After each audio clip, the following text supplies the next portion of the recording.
Good morning, Vitruvians. Welcome to our flashlight. Sorry we are a little late. We had another meeting and it took some time for us to get going. Here we are. Mike, how are you? I'm great. I'm great, Nick. Hi, everybody. Good to see everybody. Thanks again. Good to see all the usual suspects chiming in, joining us. So it's great to see everybody. Yeah. Um, so our flashlights are designed to be sort of shorter versions of our spotlight where we want to share some important information. So today's flashlight is to share two pieces of information to you. As promised, we're going to share information about our centralized exchange listing. We are very excited about that. And also, we have further developed the passport program. We want to give you an update on that, on all the details that have been solidified to this point. So, without further ado, I think we can get going.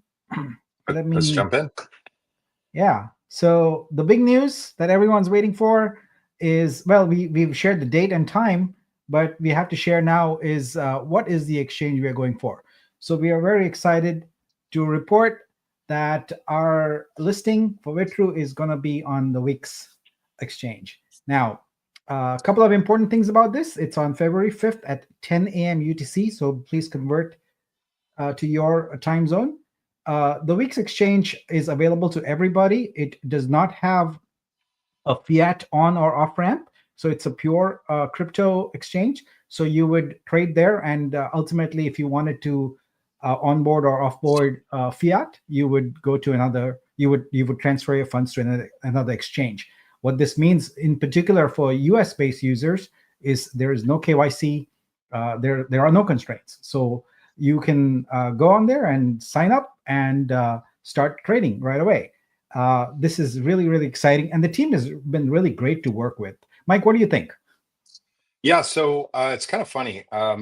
Somebody alluded to that we were going to list on weeks, I think either last week or a couple of weeks ago, and that was false information. We actually weren't going to be listing on weeks. When we contacted a listing broker and discussed all the different options that they would recommend, because they work with all the different exchanges, they actually came back with the information that weeks is actually the best strategy for us at this time. The reason being is that they have about 6.2 million traders. They're doing volume. Um, they're beating almost everybody in terms of volume on all the other tier twos and even beating some tier ones. They're dumping tons of marketing into the central exchange. They're getting super, super aggressive on onboarding new projects. They offered competitive rates for us. There's no KYC at sign up. They're doing up to, I think, 200x on leverage on altcoins. So there's tons of different options. They're servicing over about 200 countries right now, including obviously the Americas and China. The best depth and spread of liquidity on low cap gems. When we looked at all the different options, they were by far the clear winner for us. And as Nick said, the communication with them has just been incredible. The overall experience with them has been incredible. And sorry for the delay, because I know that we were going to go for the 31st, but because of Chinese New Year, they recommended actually that trading would be a little lower at that time due to the Chinese New Year. So they recommended that we pushed it back a week, which we complied, and we agreed with them. So we're super excited. And the fact that there's no KYC for the Americas is a huge plus. So yeah, we're excited. Yeah, I already signed up and did a few trades there, etc., just to check it out, and found it to be amazing. I liked it a lot, so that's Mhm. great. So a little more details here. So our listing is going to be for the Vitru bridged token on Ethereum mainnet. So you can see that contract by going to vitru.xyz/vitru-eth. Now I know that many in our community feel like, oh, Ethereum too high gas costs, etc. But you have to remember that you're paying gas only twice. Once when you bridge crypto in to the exchange, and then once you bridge out, out of the exchange. When you're trading on there, all exchanges have their own fees that are irrelevant from the perspective of the chain they represent.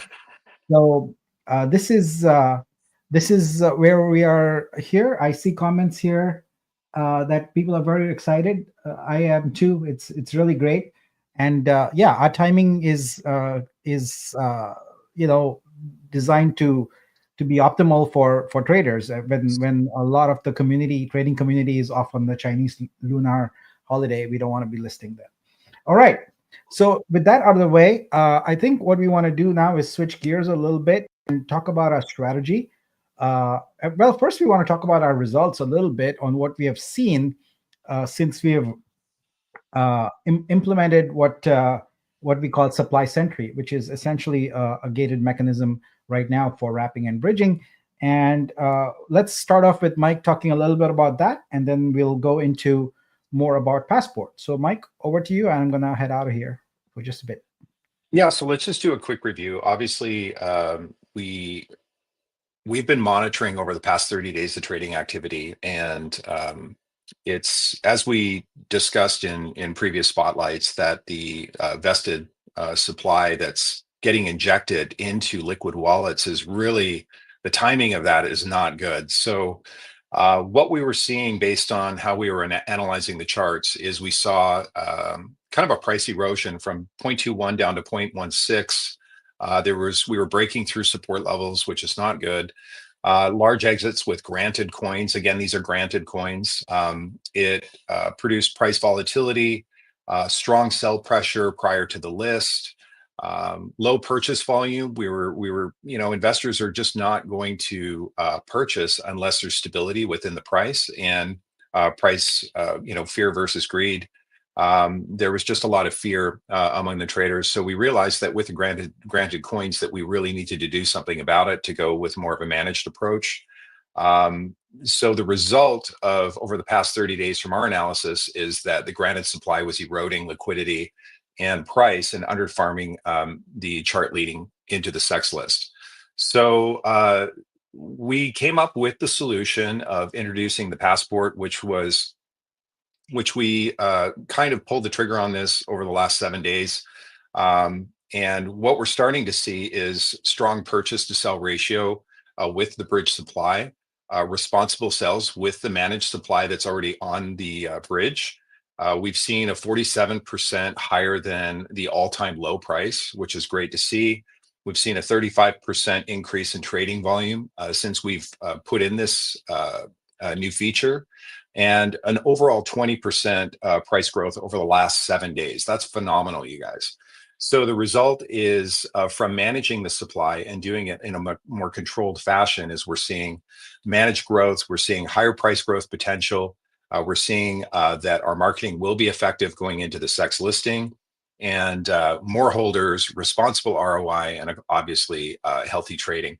So we did want to show you that the strategy that we had really is based on math, and it's not to be punitive. It's really, rather than in the first chart, we see that only a few holders are winning, where in the second graph, we're going to see that everybody wins and the blockchain is successful. And that's really what our strategy is here. It's not to be punitive. It's not to be restrictive per se, but it really is to try to manage supply and ease into a really good strategy going into our central exchange listing. So yeah, it's just nice to see that the math is backing up our strategy, which is awesome. Yeah, it's great to see that, and I know that ideally we would have no constraints and it would be free and open to all. But the fact of the matter is that we find ourselves in a situation where there are a large number of people who simply don't care about others and or the future of the blockchain, and just care about their bag and how they can exit as quickly as possible. Well, sorry to say, but the needs of the many and the needs of our desire really to have a very successful blockchain that has a long and successful future outweigh the needs of someone to make a quick exit and get some liquidity up front. So I offer to anyone who has an issue with our supply management technique to step up. Just offer up the liquidity, and these constraints will be gone. So we only want to have the constraints as long as we have liquidity challenges. But if someone wants to deposit, like, I think the minimum buy would be 150K to even get by with the amount of supply we have. But more realistically, it's $1 million. Hmm. So we have to keep this in place because we want a very successful blockchain for a very long time, and we want to reward all the folks who have been supporting us and who have been responsible. So that's the only reason for it. And this is only temporary. You saw what we did on the DEX. We had the circuit breaker, things stabilized, and we removed it. It's going to be exactly the same. We have a program called Passport. We're going to implement it. We're going to have it for a while. Liquidity grows, price stabilizes, and we see lots of green candles, and then we take away the passport, and it'll be open to everybody. All right. So with that, let's get into the passport program, and I'll share some more details with you. So we have quite a few details, but they are not 100% finalized. So we will finalize them for Friday, and we'll start implementation also. But today I'm going to share with you what we have already decided and give you some insights into that. So let's get going. So first of all, just as a refresher, the Passport program is a solution we've designed to manage the Vitru token supply dynamics as we transition. But it's really not unipurpose as evident from sort of a supply perspective. We intend for this to be sort of a controlling mechanism where we can reward supporters in different ways. So the passport will be used initially for supply management, also for access to our privileged Vitruveo Insiders Discord channel that is coming up. But then in the future, we're making the architecture of it flexible so we can keep adding these kind of perks, incentives, access controls, etc., for the folks in the community who are really there, who are stepping up for the blockchain. So that's the intended purpose of the passport. Now, here's the workflow of how it's gonna how we're gonna issue them. So it starts off with you submitting a passport request. That request then gets added to a queue. A part of your request is automatically evaluated. It's scored using just the data that's on chain, and a part of it is manually evaluated by a moderation team.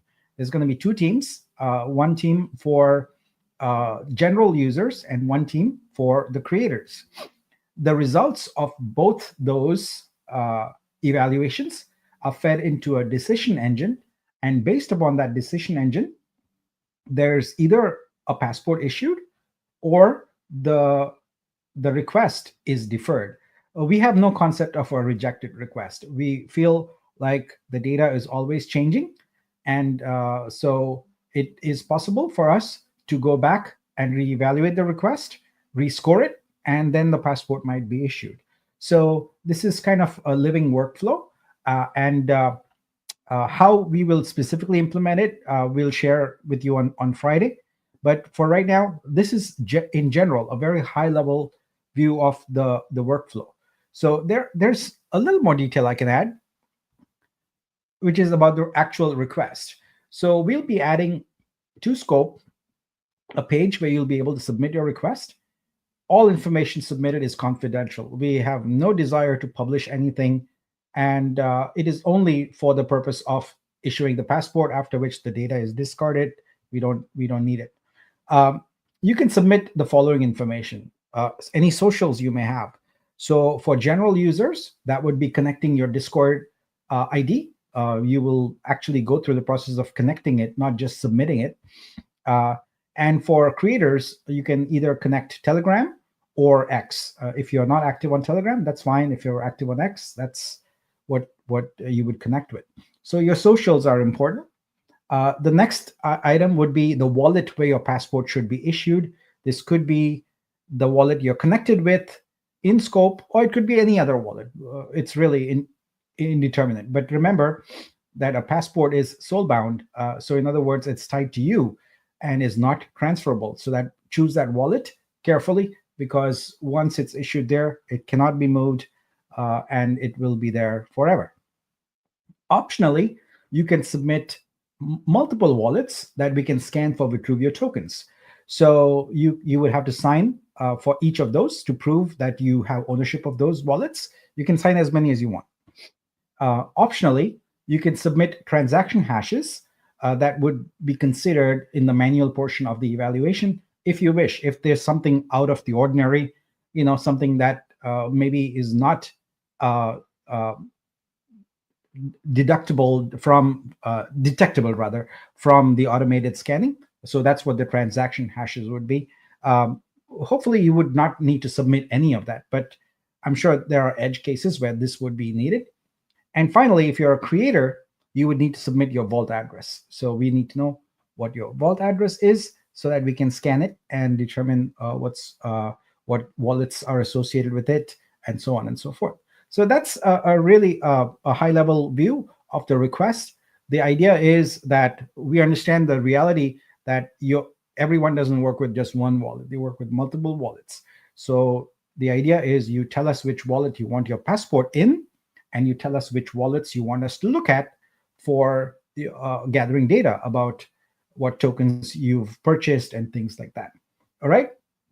Now, next up, let's look at one very important thing. But first, a sip of chai.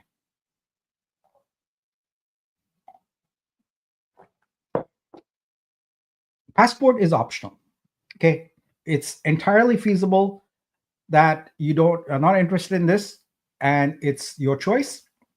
You only need one if you want access to the upcoming Vitruveo Insiders Discord channel, or you want early access to wrap or bridge for the DEX or SEX.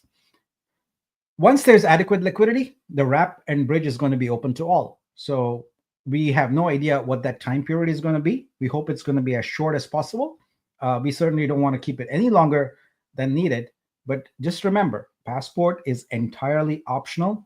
If you have no desire to trade right now, then you don't need it. If you just want it for the Vitruveo Insiders access, you may submit it. But again, that is entirely optional. All right, let's keep going. Let's look at the evaluation categories. So there are three evaluation categories. Category number one, it could be either or. So uh, if you are a general sort of crypto investor in the community, then you would submit information in category one for capital, which is an automated scan. And what we would be doing is we would evaluate your coin token purchases and, more importantly, your sales. So we would infer those from the wallets you've submitted. If you are a creator, category one is manually evaluated. We would look at have you been a responsible artist in our ecosystem? Have you, for example, not flooded the platform with low quality art?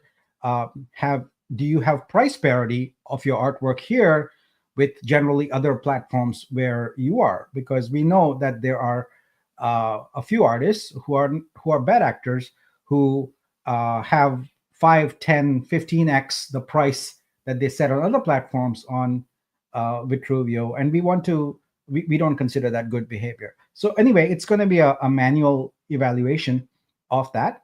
So that's category one. Category two is also manual, and that's your community engagement, participation, etc. So it's I think most moderators that we have or support staff in the case of creators have a pretty good idea of who the active people are, who are more active, who are more engaged, who are helpful to other people, who are just generally participating on social media and on in our community channels. So we're not looking for people who are necessarily about promoting the platform so much as being supportive of others and being a good community citizen. That's kind of what we're looking for. And yes, it's a subjective thing measure, but I think for the most part, it's very easy to discern if someone is being a good member of the community, or being a member of the community who is either not supportive or not participative.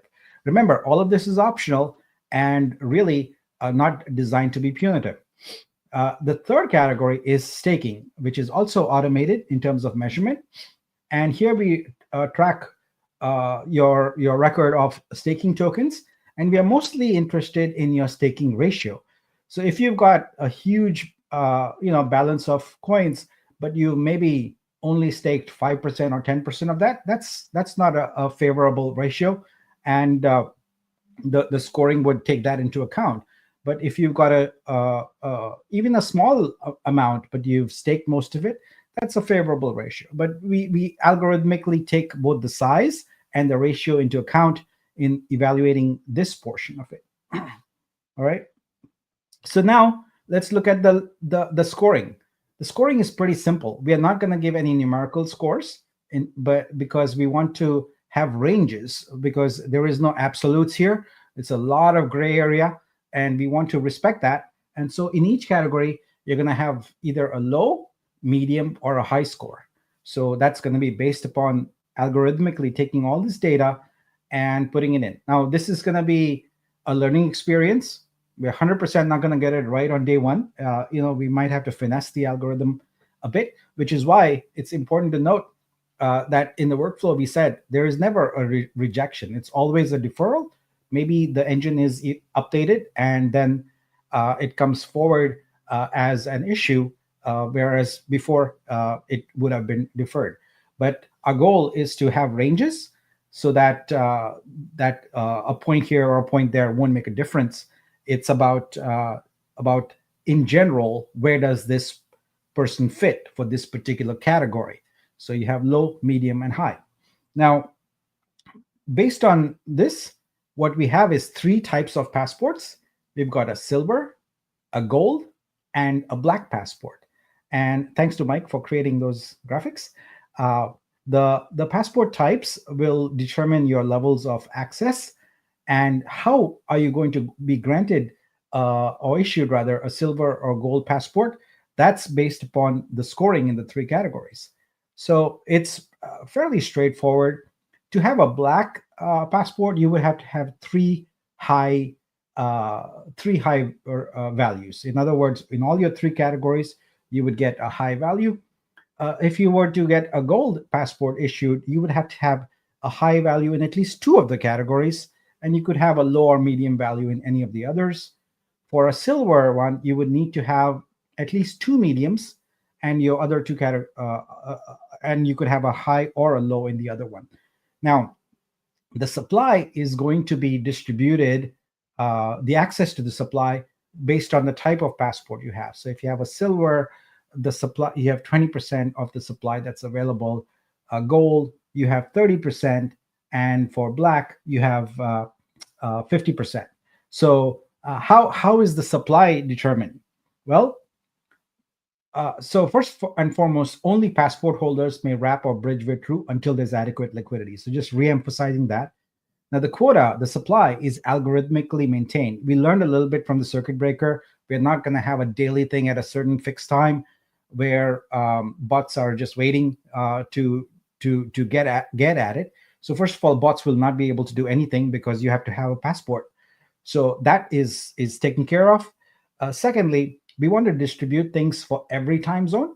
So the supply that is there is actually measured in 6-hour blocks so that it spans various different time zones. So how this algorithm works, we'll give some more details on that on Friday. But today we wanted to let you know about the categories, the workflow, the types of passports that are available, and the supply that would be available. At the end of the day, you don't have to participate in any of this. You can just sit back, relax, and watch other people do it. But if you want to, you can submit your information. And if you get issued a passport, then great. You can just go and try and wrap or bridge. And depending on the algorithm, it may or may not allow you. And it'll tell you, you can do it or you can do it, and so on and so forth. So this is a long-term platform we are putting into place, because as I mentioned, passport is not a one-time thing. We will have future needs where we want to introduce things. For example, we might have a new airdrop or something, and we want to give preference to the members of our community who are supportive. We haven't yet made decisions on the longevity of your passport level, whether it's black or gold or silver. We have to think a little bit through on how long it stays that way before it has to be reissued. So lots of decisions to be made. Very short amount of time. We're doing the best we can, and yeah. So that's kind of what we've figured out so far. And I think that is the end of the information we have to share for today. So we'll make this deck available for you shortly. But we can go dive right into questions now. So we'll start taking those. But yeah, I'll leave this up here. I think it's pretty images. So Mike, let's get going. But first, actually, before that, please do share your thoughts on the program.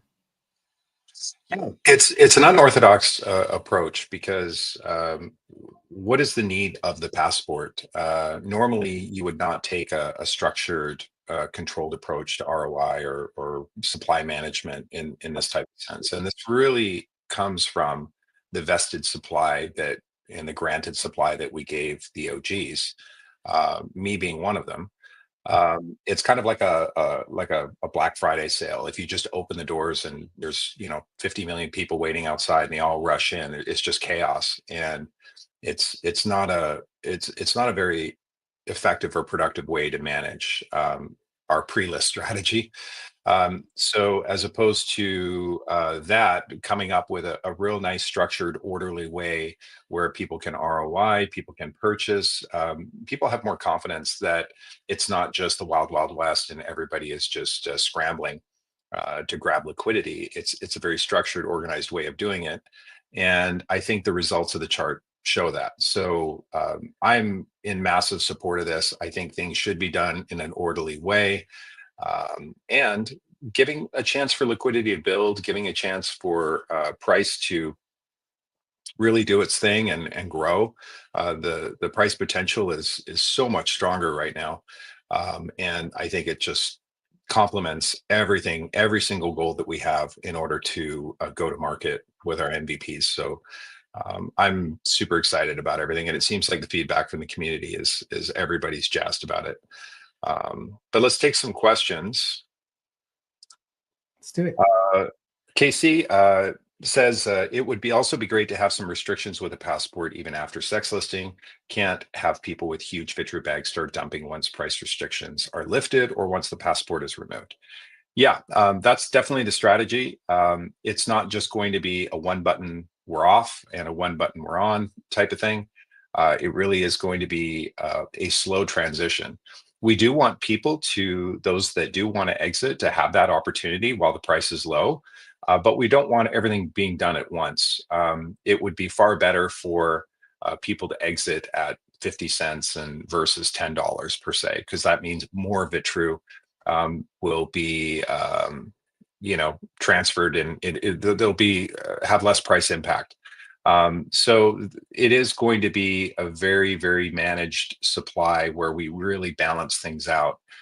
The original idea actually came from a project that I wanted to start not years ago, but about a year ago. I wanted to start a project that was really geared for managing price, and it was a token that I wanted to come up with where the price is heavily managed, and the ROI was going to be controlled, meaning only a certain amount of people during a certain period of time could ROI, but everyone would get a chance to ROI, and it manages the price up, and it's all done through supply management, as opposed to just open free burn mechanisms, all of that.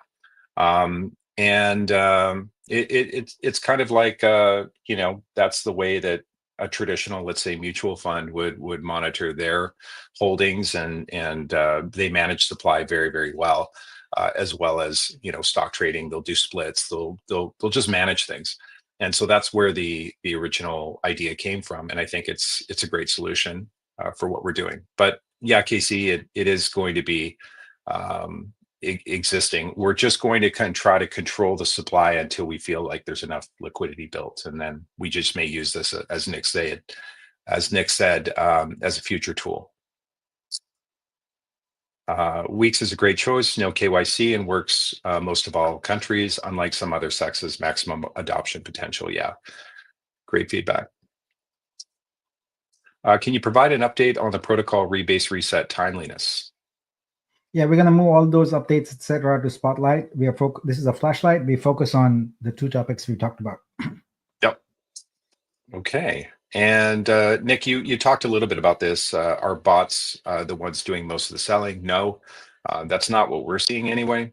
And this passport is a great solution because it does prevent at least the community from doing bot selling. But once it's on the open market, any coins that are purchased that want to do some sort of bot selling or bot trading, that's fine. And it's healthy because it does generate volume. Bots are always kind of a frowned upon, at least in our community, because we're really trying to protect the liquidity. We don't want liquidity stripping. We don't want, at least not in this stage. But as liquidity is built, have at it, arbitrage, and feel free to use bots because it does generate more volume. Absolutely fantastic getting to this moment. Well done for everything for believing. Thanks, team. Bring it on. Thanks. Okay, and if one doesn't want a passport, once the passport is expired or removed, will OG still have access to the Genesis OG chat again? So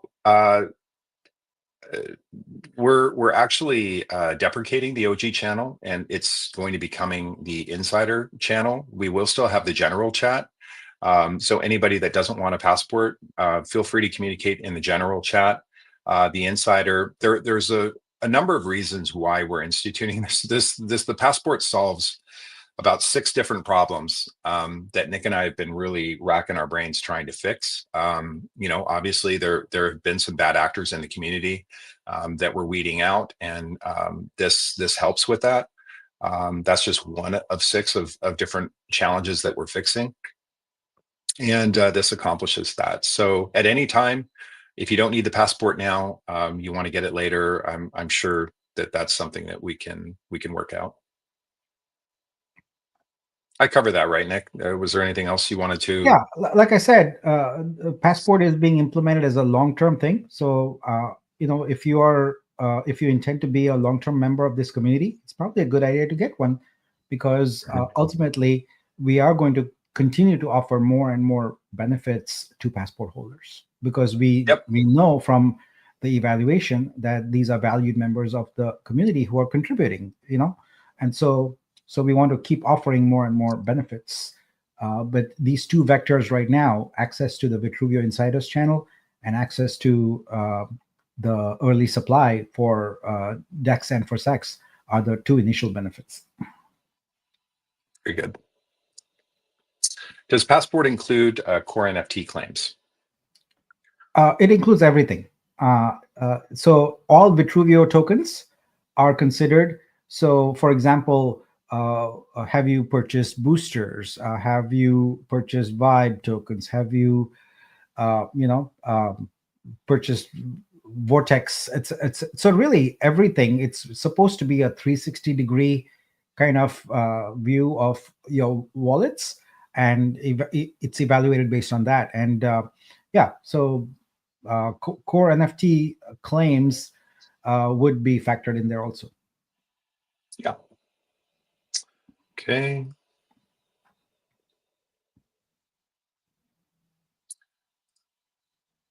So Taz says, I have so many different wallets. Seems like this might be a hassle. In my case, if I have no desire to wrap bridge or sell before we get traction, I really don't need to bother getting a passport, right? Question mark. The answer is yes and no. Yes. If it seems like a lot of this stuff is going to be automated, Taz, and you're such a valuable part of the community, and I don't think you're going to have any issues getting one issued. If there is any reason why you don't feel you need it, the only drawback is that you would not be in the insider, the OG insider channel. So if you see value to that, it might be worth going through the automation process first.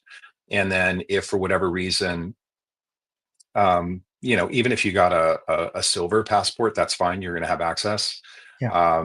But I don't think you're going to have any issues getting one issued, and I don't think you have to go through the monotony of trying to update and manually go through all of those wallets. I don't think that's going to be an issue.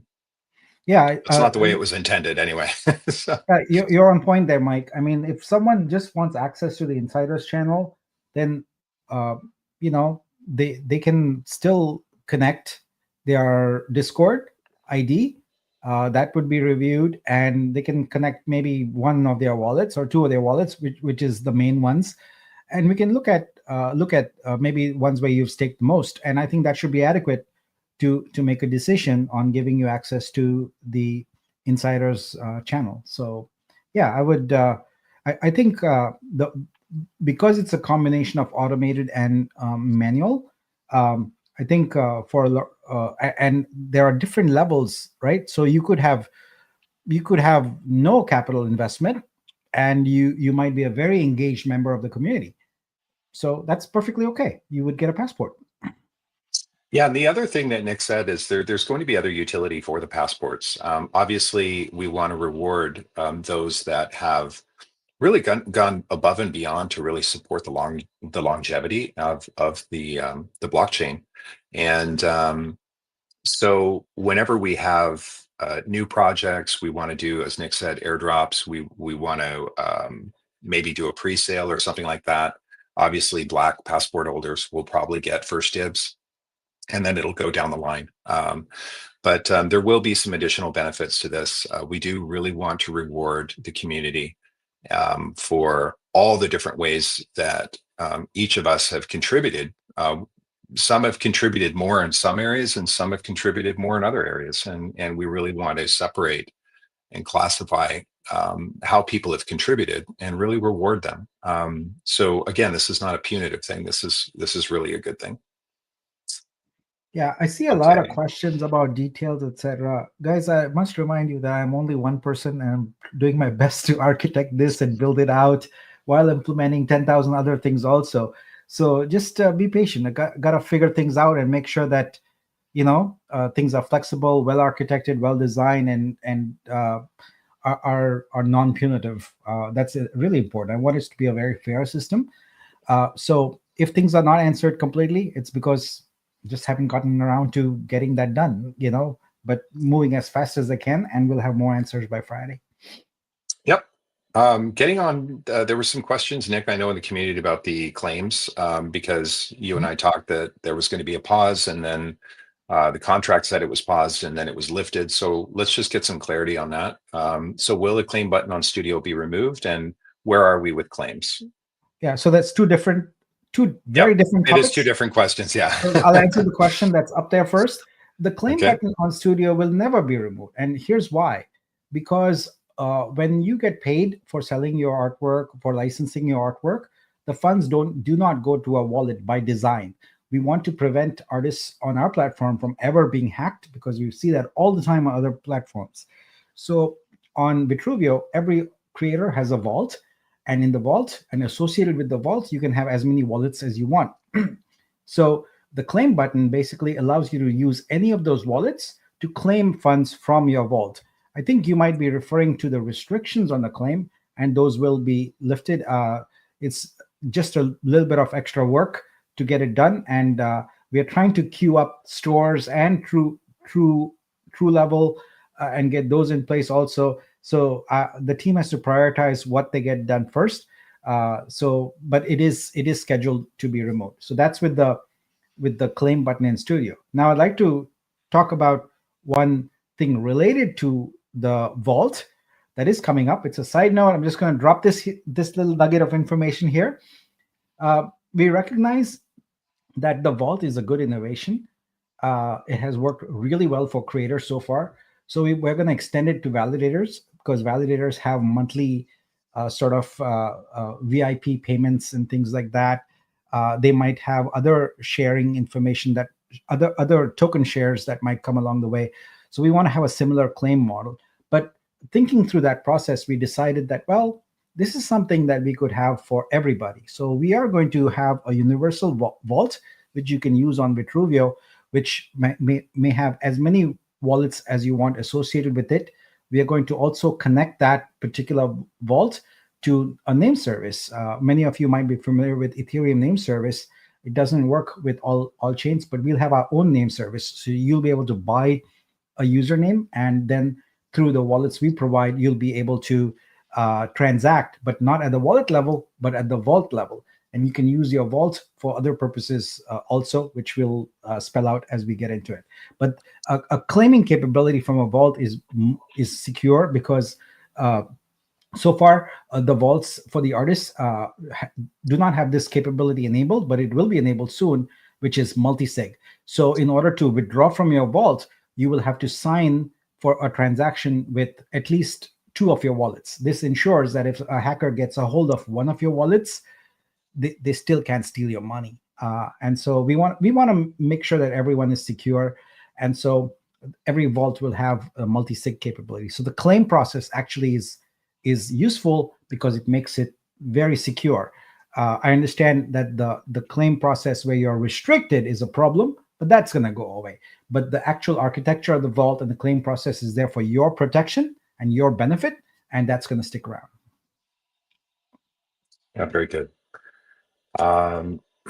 We touched on this a little bit. What are the benefits of the Discord insiders? So my vision, and obviously Nick and I are kind of building this out, but the way I see this kind of panning out is obviously the first thing is to clean up the OG channel to make sure that we have the right people in there. And that's the first thing.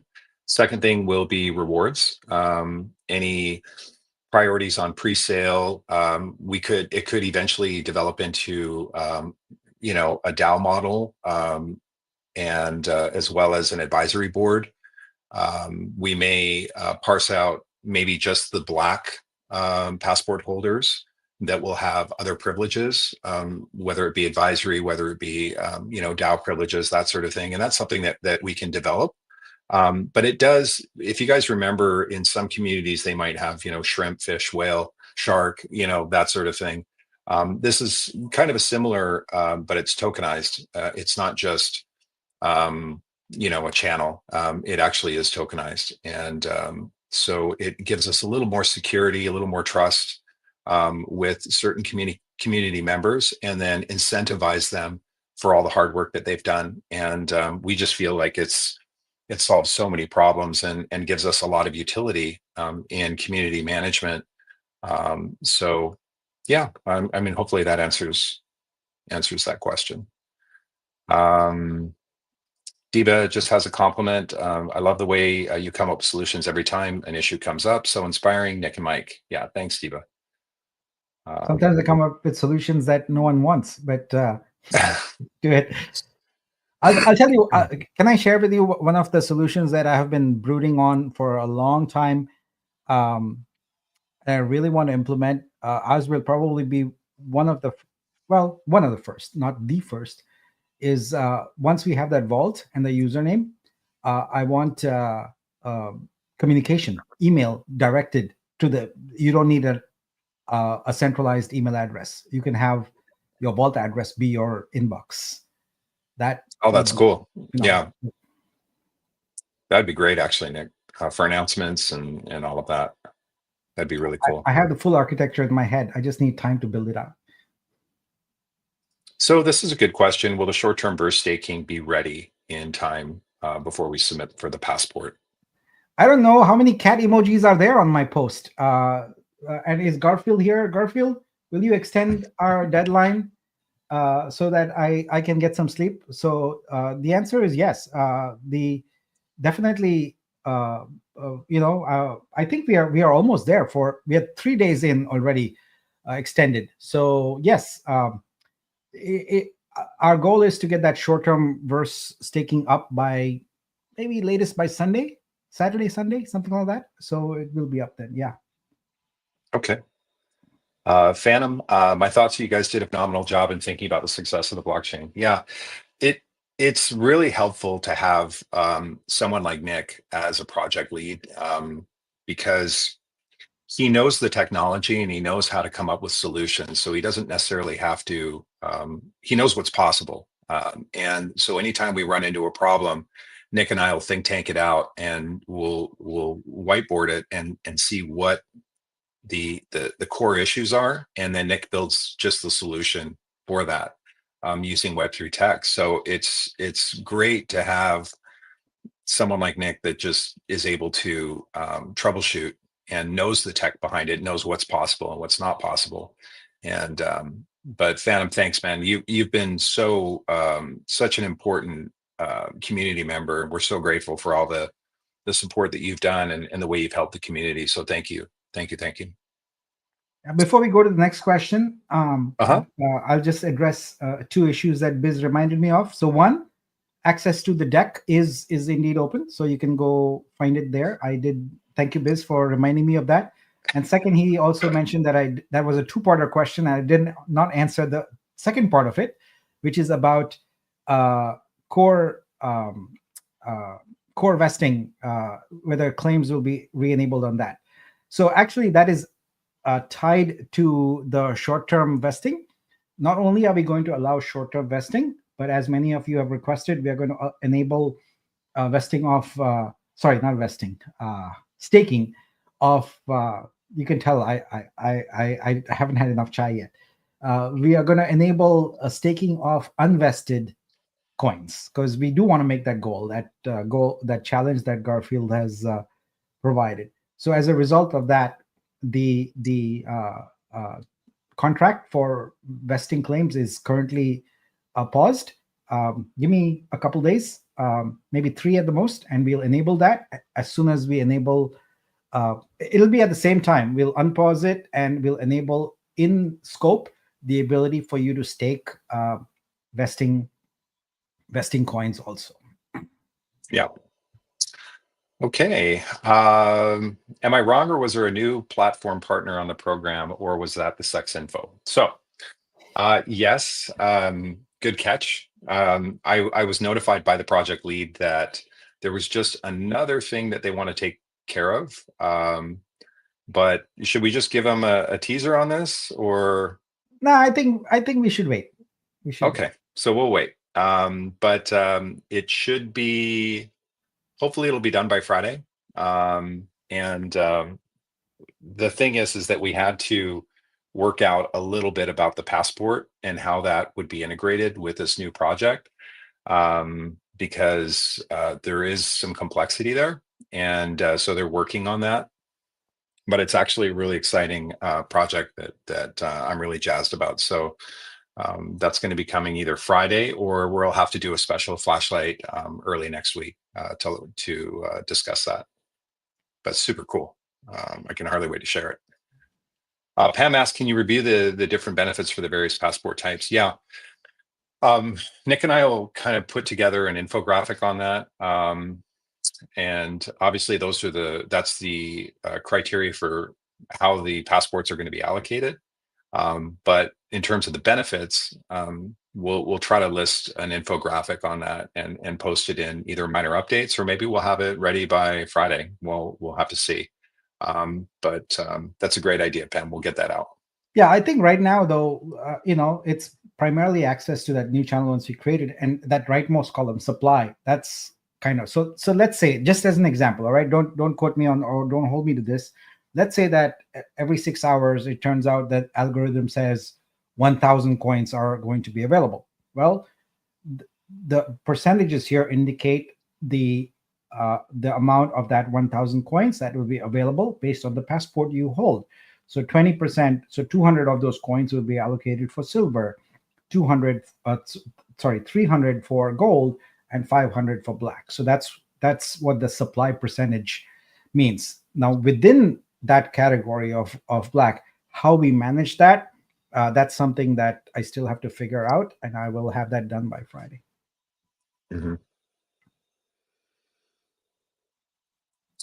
Okay. I put some funny ones in there, Mike. Did. Okay. Yeah, I'm just going through them. Yeah, Garfield. The only passport I ever had was a fake one, but now I'm going to have a real one. Sign me up. Yeah, no comment.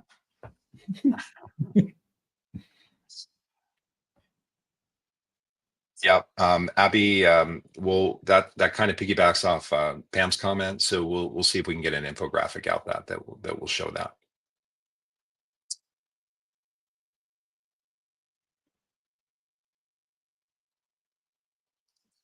In terms of, do the early stage stakers of Vitru get a higher consideration? No, time really doesn't matter. It's more of a percentage, if I'm understanding, Nick.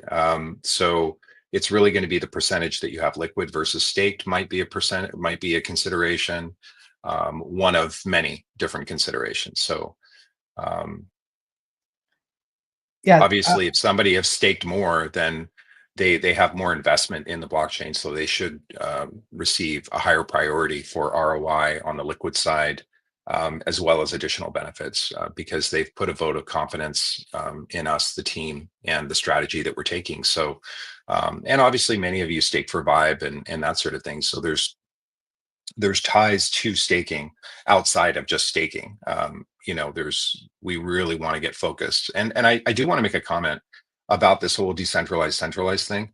um, Nick and I don't want to be centralized at all. That's not our goal, and it's just we have to take a centralized approach with the granted token portion, because that could kill the project. So we're going to get centralized on that, to get us to a point where we can be fully decentralized. We really want to focus on scaling.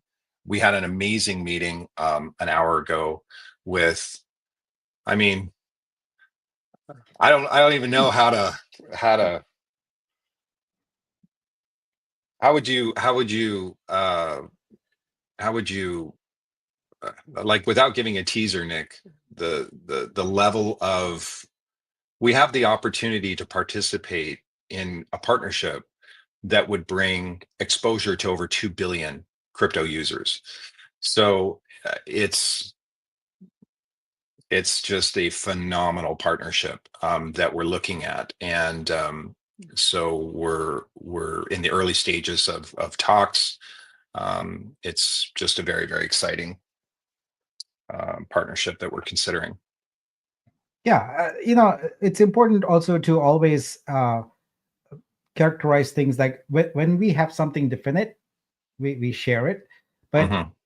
when you take a meeting, etc., we don't want people to think that, oh, it's a done deal, because it never is. Deals are very hard. They take time. They require negotiation. They require a lot of moving parts. So this was meeting number two.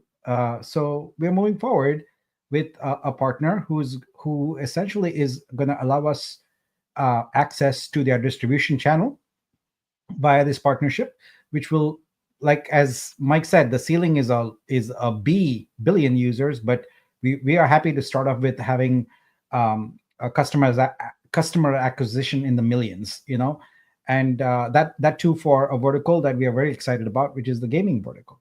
So yeah, we'll Mm, work on that. yeah.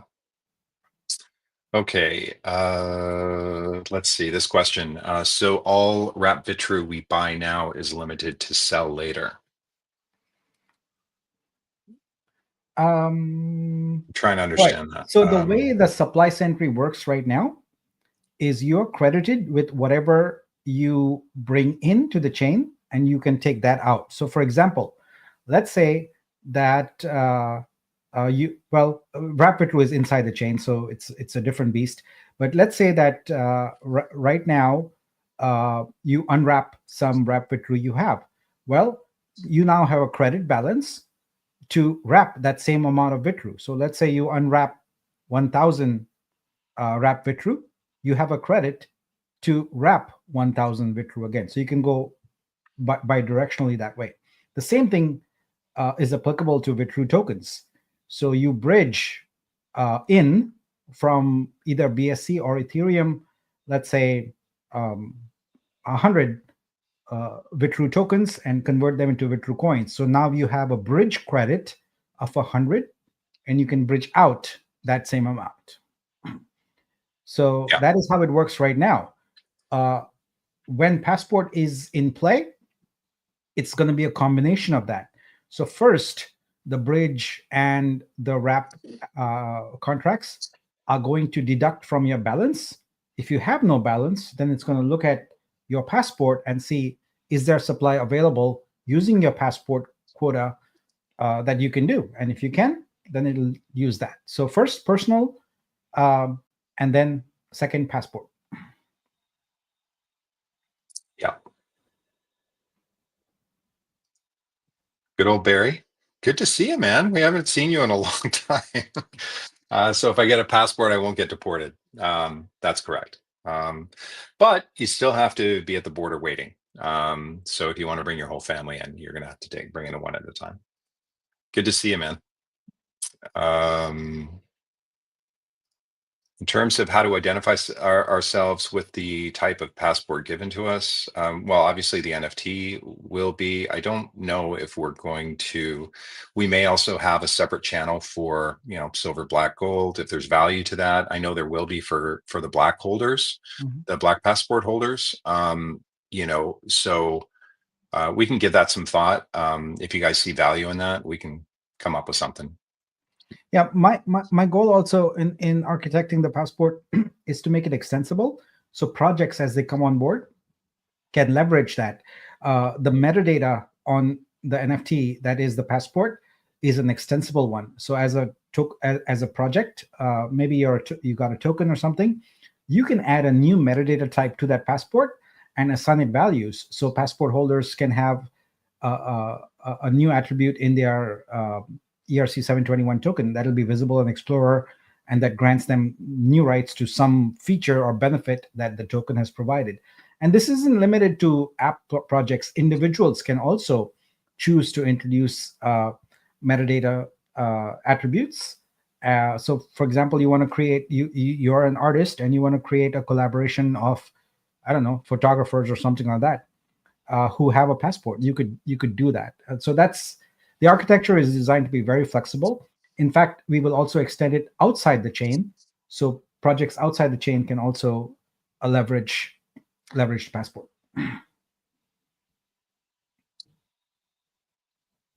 Okay, just going back up.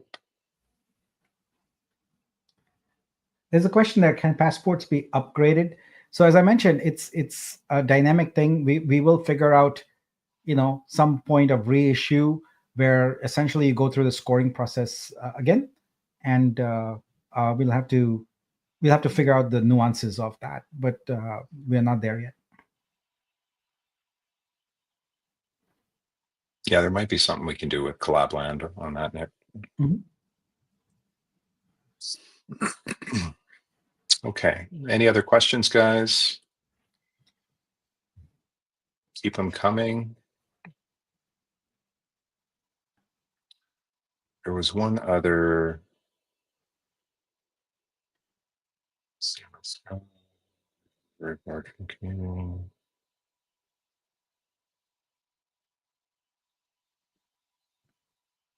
So we are very close to the 4-day extension, guys.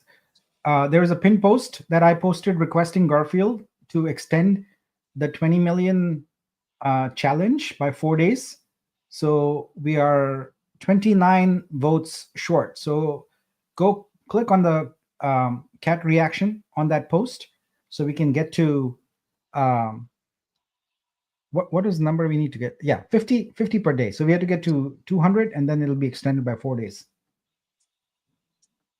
Uh, Casey wants to know how many chais do I drink in a day? On average, 8, but on some days when it's round the clock, probably 12, which is bad, I know. But Yeah, guys. I think we covered most of it. yeah, we can do. We have a session here in 48 hours, so we can cover more. Yeah, I think that's good, Nick. If you guys have any other questions, feel free to reach out in Discord. We can, or any ideas. Maybe you guys have some great ideas that you want to bring to the table on how we can reward different passport holders. If you know, just digest it, give it some thought, and then you know, give us any feedback in terms of how to make things better, or how, you know, what potential we have with the tool that we're using. And obviously you guys can see the benefits of it, you know, based on how the chart's looking. But we want to go above and beyond and really provide additional benefits. So if you guys have any ideas, definitely reach out. Yeah, that lower chart, we need to not only continue that, but we need to blow it out of the water. Like green candles all the way is what we want to do. Yep. Yep, for sure. And there's some big purchases coming in. I've got, I get DM'd several times a day about various purchases, but there's a big one coming in, which will be great. Fantastic. Love it. Yeah. Okay. All right.